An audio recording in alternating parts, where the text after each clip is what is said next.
ತಮ್ಮನ್ನು ಉದ್ದೇಶಿಸಿ ಮಾತನಾಡಿರ್ತಕ್ಕಂಥ ರಾಜ್ಯದ ಅಧ್ಯಕ್ಷರಾಗಿರ್ತಕ್ಕಂಥ ಸನ್ಮಾನ್ಯ ಯಡಿಯೂರಪ್ಪನವರಿಗೆ ಧನ್ಯವಾದಗಳು.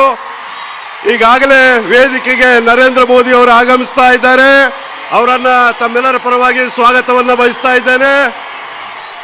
ಮೋದಿ ಮೋದಿ ಮೋದಿ ಮೋದಿ ಮೋದಿ ಮತ್ತೊಮ್ಮೆ ಮತ್ತೊಮ್ಮೆ ಮತ್ತೊಮ್ಮೆ ಮತ್ತೊಮ್ಮೆ ಮತ್ತೊಮ್ಮೆ ಮೋದಿ ಮೋದಿ ಮೋದಿ ಮೋದಿ ಮತ್ತೊಮ್ಮೆ ಮತ್ತೊಮ್ಮೆ ಮತ್ತೊಮ್ಮೆ ಮತ್ತೊಮ್ಮೆ ಮತ್ತೊಮ್ಮೆ ಮತ್ತೊಮ್ಮೆ ಮತ್ತೊಮ್ಮೆ बोलो भारत माता की, बोलो भारत माता की, बोलो भारत माता की.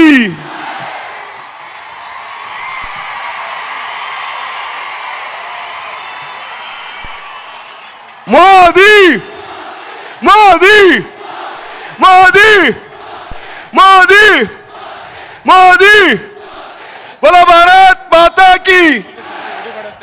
ದಯವಿಟ್ಟು ಅಲ್ಲಿ ಪೊಲೀಸರು ನಿಧಾನವಾಗಿ ವರ್ತನೆ ಮಾಡಬೇಕು. ನಮ್ಮ ಕಾರ್ಯಕರ್ತರೆಲ್ಲ ಶಾಂತ ರೀತಿಯಿಂದ ಅಲ್ಲಿ ವರ್ತನೆ ಮಾಡಬೇಕು. ನಮ್ಮ ಕಾರ್ಯಕರ್ತರು ಯಾರೋ ಹರಿಬಿರಿ ಮಾಡಬಾರ್ದು ದಯವಿಟ್ಟು.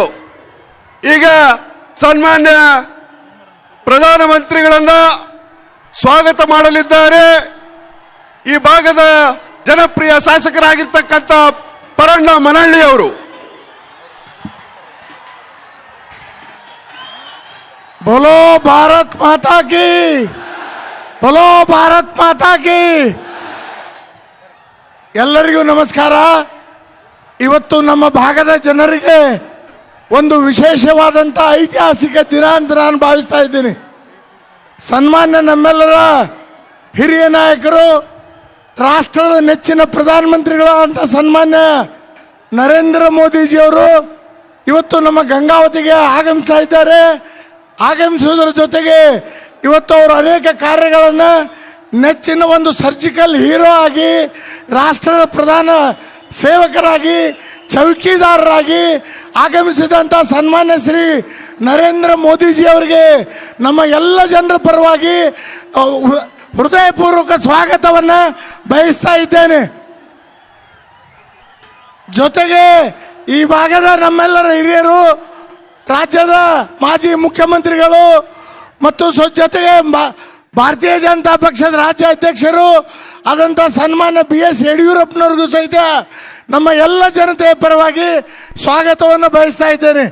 ಅದೇ ರೀತಿ ಇನ್ನೊಬ್ಬ ಮಾಜಿ ಮುಖ್ಯಮಂತ್ರಿಗಳು, ನಮ್ಮೆಲ್ಲರ ಹಿರಿಯರಾದಂಥ ಸನ್ಮಾನ್ಯ ಜಗದೀಶ್ ಶೆಟ್ಟರ್ ಅವರಿಗೂ ಸಹಿತ ಸ್ವಾಗತವನ್ನು ಬಯಸಿ, ಯುವಕರ ಕಣ್ಮಣಿ, ಈ ಭಾಗದ ಜನಪ್ರಿಯ ನಾಯಕರಂತ ಸನ್ಮಾನ್ಯ B ಶ್ರೀರಾಮುಲು ಅವರಿಗೂ ಸಹಿತ ಸ್ವಾಗತವನ್ನು ಬಯಸೋದ್ರ ಜೊತೆಗೆ ಈ ಕಾರ್ಯಕ್ರಮಕ್ಕೆ ಆಗಮಿಸಿದಂಥ ನಮ್ಮ ಎಲ್ಲ ಮೂರು ಸಂಗಣ್ಣ ಕರಡಿ ಅವರಿಗೆ, ದೇವೇಂದ್ರಪ್ಪನವ್ರಿಗೆ, ರಾಜ ಅಂಬರೀಷ್ ನಾಯಕ್ ಅವರಿಗೆ ಮತ್ತು ನಮ್ಮ ಭಾಗದ ಎಲ್ಲ ಶಾಸಕ ಮಿತ್ರರಿಗೆ, ಜಿಲ್ಲೆಯ ಅಧ್ಯಕ್ಷರಿಗೆ, ಪತ್ರಕರ್ತ ಬಂಧುಗಳಿಗೆ, ಕಾರ್ಯಕ್ರಮದಲ್ಲಿ ಆಗಮಿಸಿದಂಥ ಎಲ್ಲ ಕಾರ್ಯಕರ್ತ ಬಂಧುಗಳಿಗೆ ಮತ್ತು ಪತ್ರಕರ್ತ ಮಿತ್ರರಿಗೂ ಸಹಿತ ಸ್ವಾಗತವನ್ನು ಬಯಸಿ ಎರಡು ಮಾತು ಮುಗಿಸ್ತಾ ಇದ್ದೀನಿ. ಎಲ್ಲರಿಗೂ ನಮಸ್ಕಾರ. ಧನ್ಯವಾದಗಳು ಪರಣ್ಣ ಮನಳ್ಳಿ ಅವರಿಗೆ. ಈಗ ನಮ್ಮ ನೆಚ್ಚಿನ ಪ್ರಧಾನಮಂತ್ರಿಗಳಿಗೆ ಸನ್ಮಾನ ಲೋಕಸಭಾ ಸದಸ್ಯರು ಆಗಿರ್ತಕ್ಕಂಥ ಅಭ್ಯರ್ಥಿಯಾಗಿರ್ತಕ್ಕಂಥ ಸಂಗಣ್ಣ ಕರಡಿ ಅವರು ಹಾಗೂ ಪರಣ್ಣ ಮನಳ್ಳಿ ಅವರು, ವಿರೂಪಾಕ್ಷಪ್ಪ ಸಿಂಗನಾಳ ಅವರು, ದೇವೇಂದ್ರಪ್ಪನವರು, ಅಂಬರೀಷ್ ನಾಯಕ್ ಅವರು ಸನ್ಮಾನಿಸಲಿದ್ದಾರೆ. ಮೊದಲಿಗೆ ಶಾಲನ್ನ ಹೊರಿಸುವುದರ ಮೂಲಕ ಸ್ವಾಗತವನ್ನ ಬಯಸ್ತಾ ಇದ್ದಾರೆ. ಆಂಜನೇಯ ಫೋಟೋವನ್ನ ಸನ್ಮಾನ್ಯ ಪರಣ್ಣ ಅವರು ನೀಡ್ತಾ ಇದ್ದಾರೆ. ಕಿಷ್ಕಿಂದ ಆಂಜನೇಯ ಅಂಜನಾದ್ರಿ ಬೆಟ್ಟದಲ್ಲಿ ಪೂಜೆ ಹವನವನ್ನ ಮಾಡಿಸಿ ಅವರ ಹನುಮಾನನ ಆಶೀರ್ವಾದವನ್ನು ತೆಗೆದುಕೊಂಡು ನರೇಂದ್ರ ಮೋದಿ ಅವರು ಇನ್ನೂ ಶಕ್ತಿಶಾಲಿಯಾಗಿ ಬೆಳಗಲಿ, ಈ ದೇಶಕ್ಕೆ ಶಾಂತಿ ನೆಮ್ಮದಿಯನ್ನು ಕೊಡಲಿ ಅಂತೇಳಿ ಅವರಿಗೆ ಗದ ನೀಡುವುದರ ಮೂಲಕ ಇವತ್ತು ಸನ್ಮಾನ ಸ್ಥಾನ ಆಗ್ತಾ ಇದೆ. ಗದ ನೀಡುವುದರ ಮೂಲಕ ಶಕ್ತಿಯನ್ನ ಹನುಮಂತ ತುಂಬಲಿ ಅನ್ನುವಂತ ಈ ಹನುಮನ ನಾಡಿನಿಂದ ಅವರಿಗೆ ನಮ್ಮೆಲ್ಲ ಹಿರಿಯರು ಆಶೀರ್ವಾದವನ್ನ ಮಾಡ್ತಾ ಇದ್ದಾರೆ. ಹಾಗೇನೆ ವಿರೂಪಾಕ್ಷಪ್ಪ ಸಿಂಗನಾಳ್ ಅವರು ತಾಯಿ ಮತ್ತು ಮಗ ಇರ್ತಕ್ಕಂಥ ನರೇಂದ್ರ ಮೋದಿಯವರು ಮತ್ತು ತಾಯಿ ಶ್ರೀಮತಿ ಹೀರಾಬೇನ್ ಅವರ ಭಾವಚಿತ್ರ ಇರ್ತಕ್ಕಂಥ ಫೋಟೋವನ್ನ ಅವರಿಗೆ ಸಲ್ಲಿಸ್ತಾ ಇದ್ದಾರೆ. ನಮ್ಮೆಲ್ಲ ನಾಯಕರು ಸನ್ಮಾನಿಸಿದ ನಂತರದಲ್ಲಿ ಈಗ ತಮ್ಮನ್ನೆಲ್ಲರನ್ನು ಉದ್ದೇಶಿಸಿ ಈ ರಾಷ್ಟ್ರದ ಅಪ್ರತಿಮ ನಾಯಕ, ಜಗಮೆಚ್ಚಿದ ನಾಯಕ ಸನ್ಮಾನ್ಯ ಪ್ರಧಾನಮಂತ್ರಿ ನರೇಂದ್ರ ಮೋದಿ ಅವರು ಈ ಸಭೆಯನ್ನು ಉದ್ದೇಶಿಸಿ ಮಾತನಾಡಬೇಕು ಅನ್ನುವಂಥದ್ದನ್ನು ಅವರ ಮನೆಯಲ್ಲಿ ಮಾಡ್ತಾ ಇದ್ದೇನೆ. ಸನ್ಮಾನ್ಯ ನರೇಂದ್ರ ಮೋದಿ ಅವರು ವೇದಿಕೆಯಿಂದ ಈಗ ತಮ್ಮನ್ನು ಉದ್ದೇಶಿಸಿ ಮಾತನಾಡಲಿದ್ದಾರೆ. ಮೋದಿ ಮೋದಿ बोलो भारत माता की।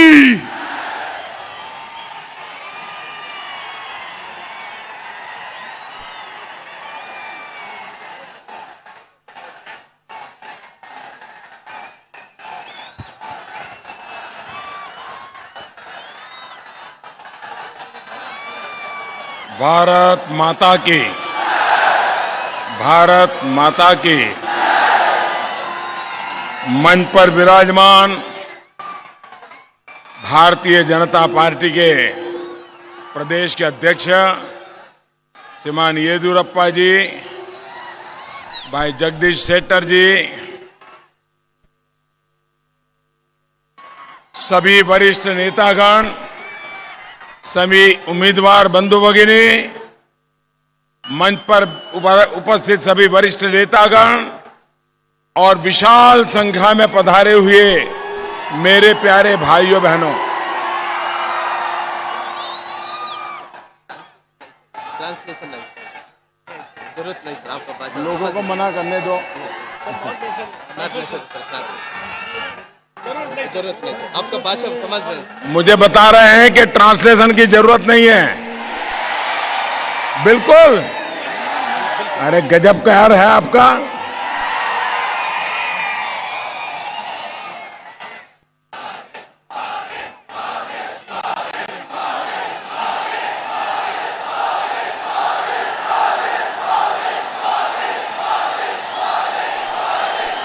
मैं चारों तरफ देख रहा हूं, लोग ही लोग हैं।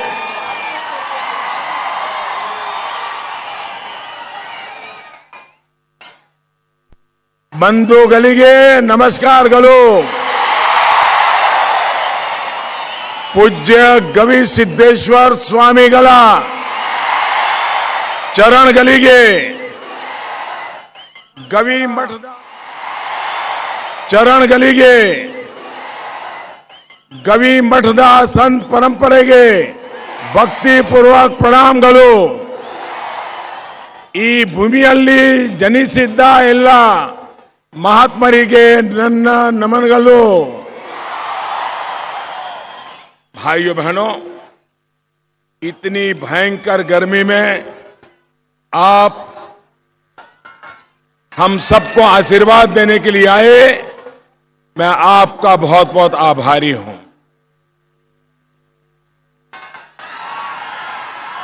ये दृश्य दिखाता है कि हवा का रुख किस तरफ है।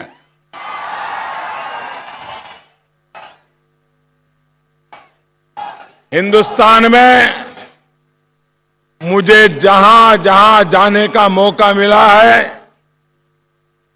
पूरे देश में फिर एक बार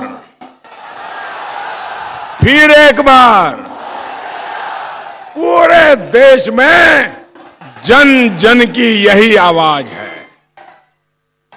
एक लहर चल रही है। भाइयों बहनों,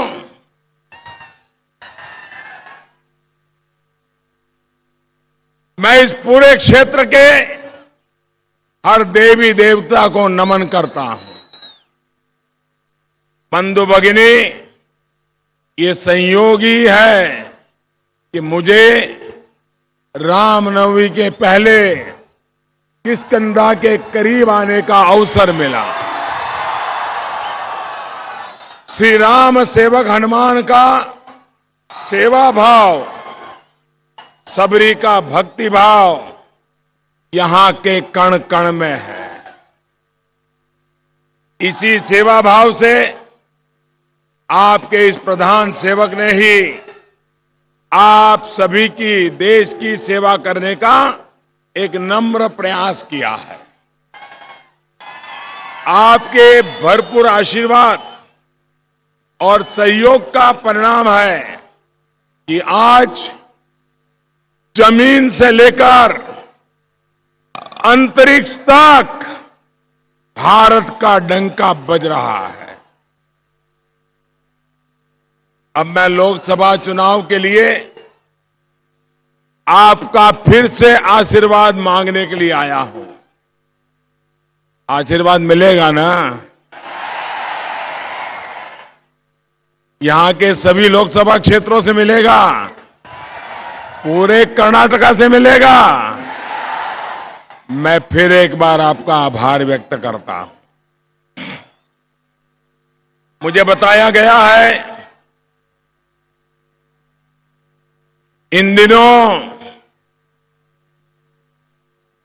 भांति भांति के बयान मेरे खिलाफ आ रहे हैं।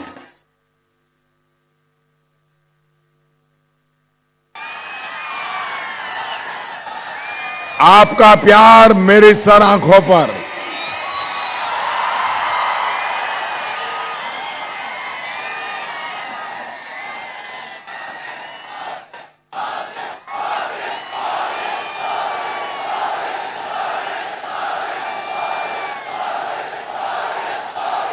मैं आगे बोलूं? आपका प्यार ये दिल्ली में बैठे हुए लोगों की नींद खराब कर रहा है।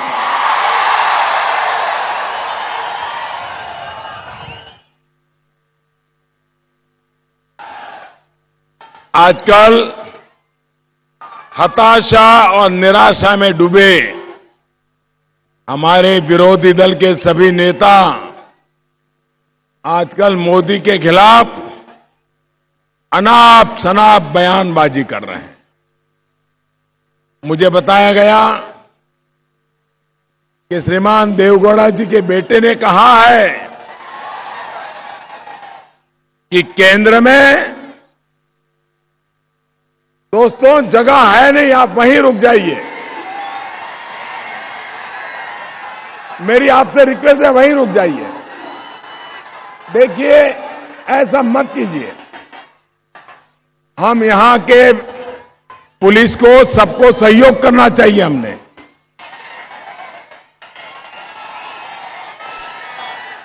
देखिए, जगह छोटी पड़ गई।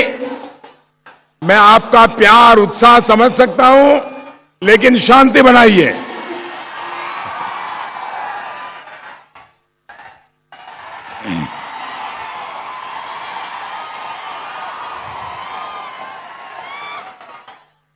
देवगौड़ा जी के सुपुत्र ने कहा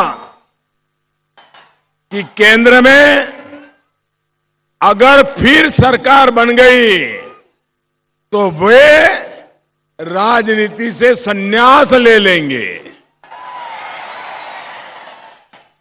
आपको इनकी बातों पर भरोसा है?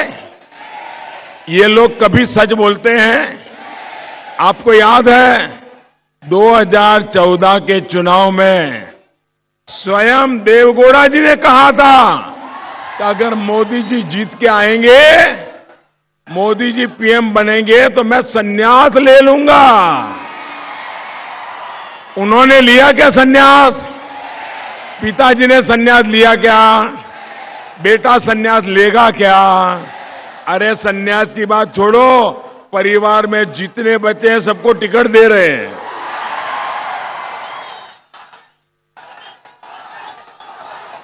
आप लोगों के इस उत्साह को देख लेते, अगर वो अपने आईबी के रिपोर्ट से जान लेते तो शायद दोबारा ऐसा बोलने की हिम्मत नहीं करते। इस लोकसभा चुनाव के नतीजे किस तरफ जा रहे हैं, वो आपकी ये ऊर्जा, ये आपका जोश, आपका उत्साह बता रहा है। साथियों, 2019 ये चुनाव राष्ट्रवाद और परिवारवाद के बीच का है। नेशन फर्स्ट या फैमिली फर्स्ट, इसके बीच का चुनाव है। भाइयों और बहनों, कर्नाटक में इस परिवारवाद के प्रतीक है कांग्रेस और जेडीएस दोनों ही पार्टियां जनता से जितनी कटी हुई है, उतनी ही सिर्फ और सिर्फ अपने परिवार से जुड़ी हुई है। इनके लिए आपकी आवश्यकताएं, देश की जरूरतें, इसकी उनको परवाह नहीं है, लेकिन उनकी प्राथमिकता है खुद का स्वार्थ, परिवार का स्वार्थ। और उनका मिशन क्या है? उनका एक ही मिशन है, कमीशन। अब पहले कांग्रेस की अकेली सरकार थी तो मिस्टर 10% थे, याद है मिस्टर 10%? हाँ? अब दो की जोड़ी बन गई तो 10% इनके और मिस्टर 10% दूसरे के। अब कर्नाटक का 20% चल रहा है। साथियों, जब परिवार की ही चिंता होती है तो वहीं क्वात्रोची मामा और मिशेल मामा जैसे दलालों का उनको पाला पोसा जाता है। बॉफोर्स से लेकर हेलीकॉप्टर घोटाले जैसे पाप वहां किए जाते हैं। साथियों, कांग्रेस की करनी देखिए। वोट खरीदने के लिए अब उसने बच्चों और गर्भवती महिलाओं के हक का पैसा भी लूट लिया है। उसने इस लोकसभा चुनाव में एक और घोटाला कर डाला है, तुगलक रोड चुनाव घोटाला। मुझे पर लगता है कि आपको ये तुगलक रोड क्या है मालूम नहीं है। बताऊं? दिल्ली में एक तुगलक रोड है, वहां एक बहुत बड़े नेता का घर है। तो ये पिछले दिनों तुगलक रोड चुनावी घोटाला हुआ है, बहुत बड़ा। आपने टीवी पर देखा कि नहीं देखा मुझे मालूम नहीं, यहां के अखबार वाले छापने की हिम्मत करते हैं कि नहीं मुझे पता नहीं। मध्य प्रदेश में जहां कांग्रेस की सरकार बने अभी कुछ ही महीने हुए हैं, वहां से सैकड़ों करोड़ रुपए चुनाव के लिए दिल्ली भेजे गए हैं। ये पैसे कुपोषण के शिकार बच्चों के लिए थे, मासूम बच्चों की भूख मिटाने के लिए थे। लेकिन कांग्रेस इतनी निर्दयी है कि उसने गरीब बच्चों के मुंह से निवाला भी छीन लिया। अब तक हम सुनते आए थे डिफेंस डील में कांग्रेस का पंजा, जमीन की डील में कांग्रेस का पंजा, पनडुब्बी की डील में कांग्रेस का पंजा, हेलीकॉप्टर की डील में कांग्रेस का पंजा। लेकिन अब तो मासूम बच्चों के खाने पर भी, मासूम बच्चों की थाली लूटने का काम इन लोगों ने किया है। 5 साल से सत्ता से बाहर रहने वाली कांग्रेस कितनी भूखी है, ये आप भी देख रहे हैं। चुनाव आते जाते रहेंगे, लेकिन बच्चों की थाली छीनकर कांग्रेस ने जो पाप किया है वो कभी नहीं धुल सकता है। साथियों, इनकी सोच क्या है? किस सोच के साथ ये लोग सरकार चला रहे हैं, ये इनकी बातों से लगातार झलक रहा है। मैं कल मीडिया में देख रहा था,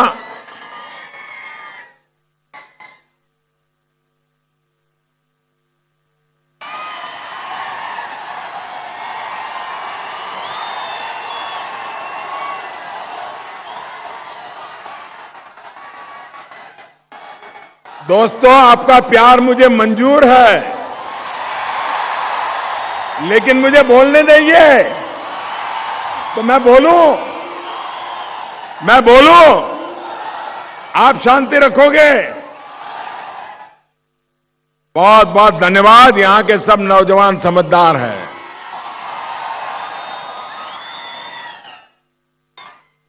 मैं कल मीडिया में देख रहा था कि कर्नाटक के मुख्यमंत्री ने कहा है कि हमारी सेना में वही लोग जाते हैं जिन्हें 2 वक्त खाना नहीं मिलता। ये कैसी सोच है कुमारस्वामी जी? आप ये कहकर नहीं बच सकते कि आपके बयान का गलत मतलब निकाला गया है। अब वहां है, खड़े रहने दो, अभी परेशान मत करो उनको।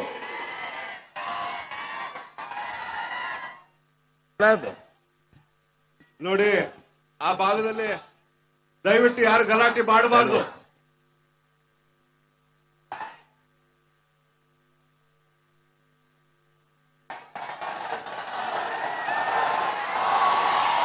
ಇಲ್ಲಿರುವಂತವ್ರನ್ನ ಕೈ ಜೋಡಿಸಿ आप ये कहकर नहीं बच सकते। ಎಲ್ಲರೂ ಕೇಳಬೇಕು. आप ಬಗ್ಗೆ ಇರುವಂತ ಪ್ರೀತಿಗೆ ಅವರು ಆಗ್ಲೇ ಅಭಿನಂದನೆ ಸಲ್ಲಿಸಿದ್ದಾರೆ. ನಿಮ್ ಕೈ ಮುಗಿದಿನಪ್ಪ, ಯಾರು ಘೋಷಣೆ ಕೂಗಬೇಡಿ, ಅವ್ರ ಮಾತನ್ನು ಕೇಳಿ ದಯವಿಟ್ಟು ಯಾರು ಘೋಷಣೆ ಕೂಗಬೇಡಿ, ಯಾರು ಘೋಷಣೆ ಕೂಗಬೇಡಿ. आप जो मुझे देख नहीं पा रहे हैं उनसे मेरी प्रार्थना है, मेरी आवाज सुन लीजिए। मैं बाद में फिर सामने आकर के आपको प्रणाम कर दूंगा। आप ये कहकर नहीं बच सकते कि मेरे बयान का गलत मतलब निकाला। आपने वही कहा है जो आपके दिल में है। देश की सेना का इतना बड़ा अपमान, भाइयों बहनों, मैं आपको पूछना चाहता हूं, क्या यहां के मुख्यमंत्री जी ने ये कहा है कि जिनको 2 टाइम खाना नहीं मिलता है वो सेना में जाता है? क्या ये हमारे वीर सैनिकों का अपमान है कि नहीं है? हमारे सुरक्षा बलों का अपमान है कि नहीं? ये इनको शोभा देता है क्या? क्या इससे वोट मांगोगे क्या? जो देश की सेवा के लिए जाते हैं, जो देश की सुरक्षा के लिए कुछ भी गुजरते हैं, कुछ भी कर गुजरते हैं, अरे शून्य से भी 40-45 डिग्री कम तापमान में बर्फी हवाओं को सहते हैं। रेगिस्तान में 50 डिग्री तापमान में जो जलते हुए सूरज को बर्दाश्त करते हैं, जो महीनों महीनों तक समंदर में तिरंगा लिए दुश्मनों को भटकने नहीं देते, उनके लिए ऐसे शब्द, ऐसी सोच, अरे डूब मरो देश की सेना का अपमान करने वाले। भाइयों और बहनों, देश के वीर सपूतों का तप, उनकी तपस्या ये लोग कभी नहीं समझ सकते। यही लोग हैं सोना का चम्मच लेकर के पैदा हुए हैं। 3-3 पीढ़ी से सत्ता संभाल करके बैठे हुए लोग देश के गरीब की, उसका सम्मान, उसकी इज्जत ये समझ नहीं सकते। भाई और बहनों, यही सोच है जिसकी वजह से जेडीएस, कांग्रेस और इनके महामिलावटी दल हमारे देश की सुरक्षा को कोई महत्व नहीं देते।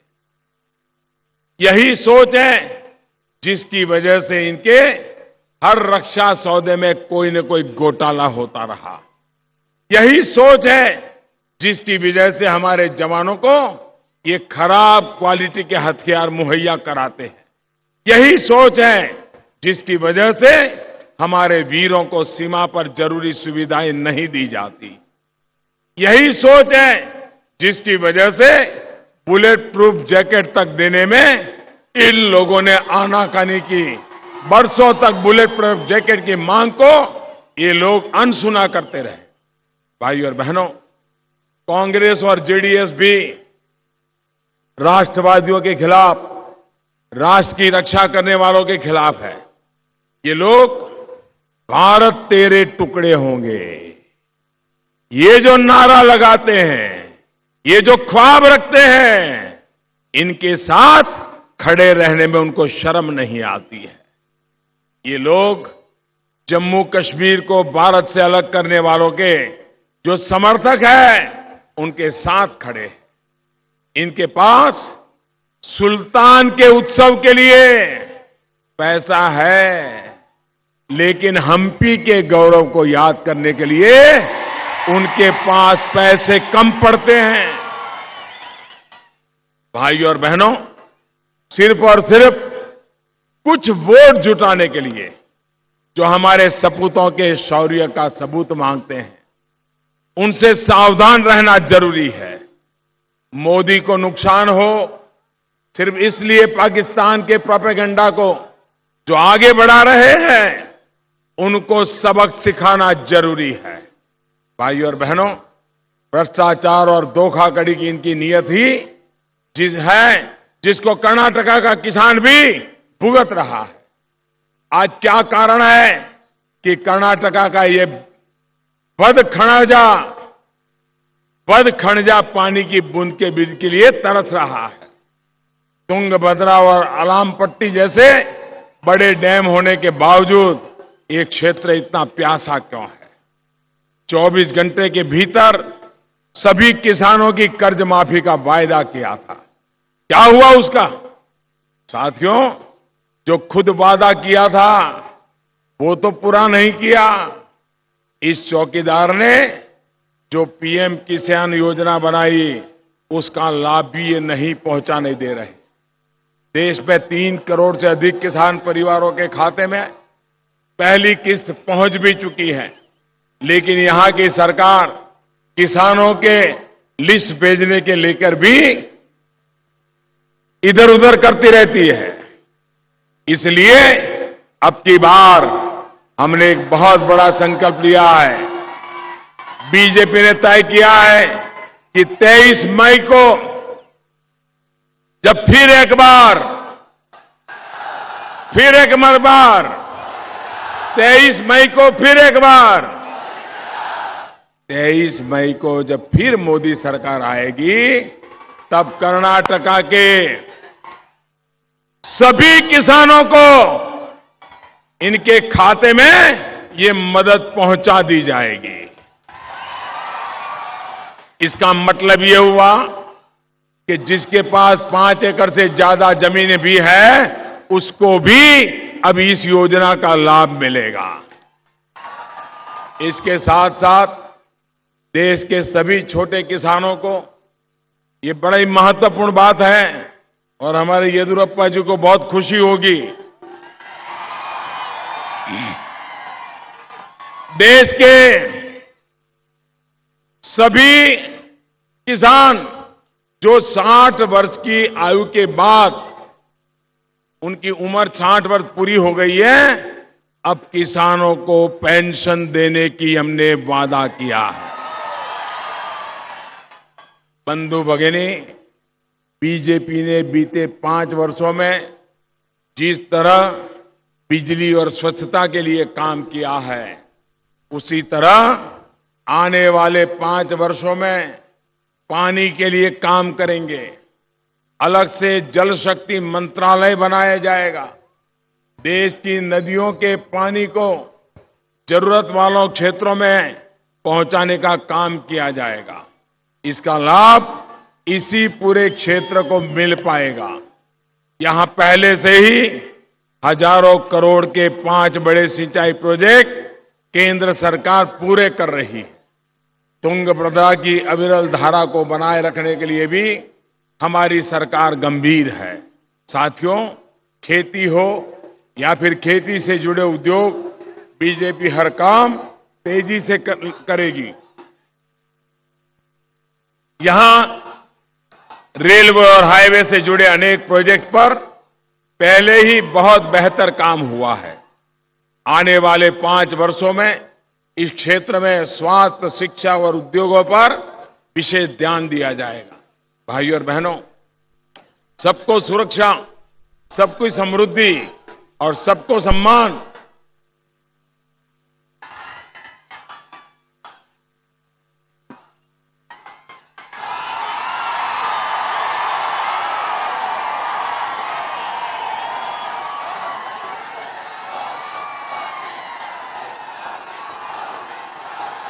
आप जब इजाजत देंगे तब बोलना शुरू करूंगा।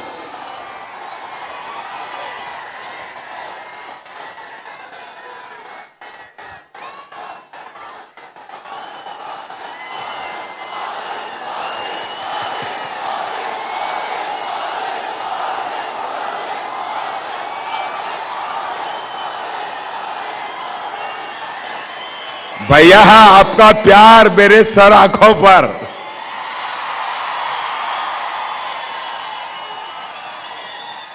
ये मेरा सौभाग्य है कि आप मुझे इतना प्यार दे रहे हैं। भाइयों और बहनों, सबको सुरक्षा, सबकी समृद्धि और सबको सम्मान के हमारे सभी संकल्पों को हम आपके सहयोग से सिद्ध करेंगे। कमल के फूल के सामने बटन दबाकर जो वोट आप देंगे, वो इस चौकीदार को मजबूत करेगा। आपका वोट सीधा सीधा मोदी के खाते में जाएगा। भाइयों बहनों, मतदान के दिन भारी मतदान होना चाहिए। अभी कल जो पहले चरण का मतदान हुआ है, उस मतदान में विपक्ष कहीं तक टिक नहीं पाएगा, बच नहीं पाएगा। पूरी तरह भारतीय जनता पार्टी और उसके साथियों का वेव चल रहा है। पश्चिम बंगाल में तो अफरा तफरी मची हुई है। वो हत्या पर तुले हैं, मरने मारने पर तुले हैं, लेकिन जनता फिर एक बार भाइयों बहनों, मैं एक नारा बुलवाता हूं। आप लोग बोलेंगे, सब लोग बोलेंगे, ये नौजवान भी बोलेंगे। मैं कहूंगा मैं भी, आप बोलिए चौकीदार। मैं भी, मैं भी, मैं भी, मैं भी। नन्ना जोते यल्ली हेड़ी नानू चौकीदार। हल्ली हल्लियू नगरा नगरा यल्लावू मक्कड़ मक्कड़ यल्लारू हरी युरु कुड़ा ताई अक्का तंगी यल्लारू मने मने यल्ली उलुवा भूमि यल्लू पार्क नल्लू देस्ता आलगड़े देस्ता गड़ी यल्लू डॉक्टर इंजीनियर कुड़ा शिक्षक प्रोफेसर कुड़ा राइटर जर्नलिस्ट कुड़ा कलेगारनु कुड़ा रेता कर्मिका कुड़ा व्यापारी कुड़ा वकीलरू कुड़ा विद्यार्थी कुड़ा। कमाल कर दिया आपने। मेरे साथ बोलिए, भारत माता की, भारत माता की। बहुत बहुत धन्यवाद।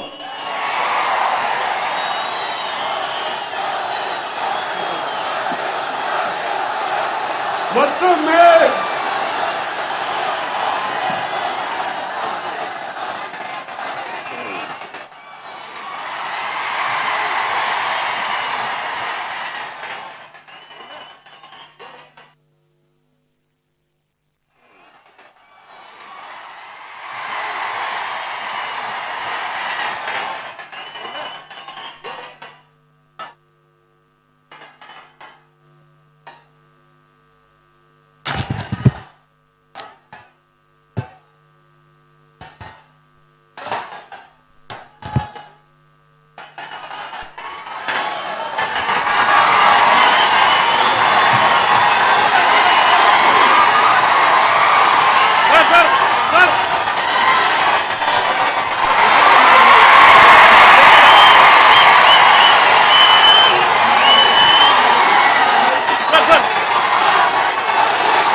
ಸ್ವಲ್ಪ ಅವ್ರದ್ದು